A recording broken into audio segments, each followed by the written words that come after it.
Pods better అంటారా? Tampons better అంటారా? లేకుంటే మెన్స్ట్రువల్ కప్ ఉంటది కదా! అది బెటర్ అంటారా? So each one has its own advantages and disadvantages. First thing is pads. Pads are good. బయట ఉంటాయి, వేసుకోవడం ఈజీ, క్యారీ చేయడం easy, disposable, everything is good. కానీ బయోడిగ్రేడబుల్ ఉండవు మెజారిటీ ఆఫ్ దెమ్. సో కొంత ఎన్వైరన్మెంట్ ఫ్రెండ్లీ ఉండకపోవచ్చు. Second thing is rash cause చేయొచ్చు.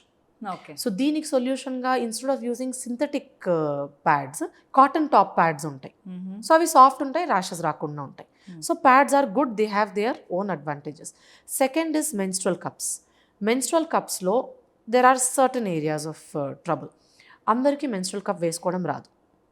ఆ పెట్టుకునే టైంలోనే కొందరు ఇంజూర్ చేసుకుంటారు.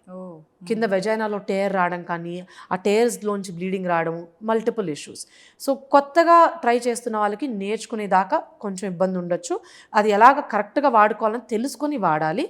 Second thing is time to time change చేయకపోతే ఇన్ఫెక్షన్స్. కప్ లోపలే ఉంటుంది, బ్లడ్ కలెక్ట్ అవుతూ ఉంటుంది. ఎప్పటికప్పుడు అది క్లీన్ చేయకపోతే ఇట్ కెన్ కాజ్ ఇన్ఫెక్షన్స్. ఎన్ని గంటలకు ఒకసారి అది కప్ చేంజ్ సో చేయాలి?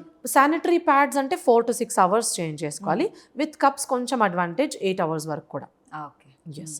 సో ఆ తర్వాత ఈ నెల నుంచి నెక్స్ట్ నెల వరకు గ్యాప్లో మళ్ళీ ఆ కప్ని ఎక్కడ పెట్టాలి, థరోగా శానిటైజ్ చేసుకొని they should keep it in a clean dry place. Okay. Next month మళ్ళీ యూస్ చేయకముందు మళ్ళీ they have to clean it, sterilize it and use. Hands క్లీన్గా ఉండాలి. They need to know how to sterilize it and reuse it again. And అది medical grade silicone మెటీరియల్తో చేసిన cup అయి ఉండాలి. ఏది పడితే అది వాడకూడదు.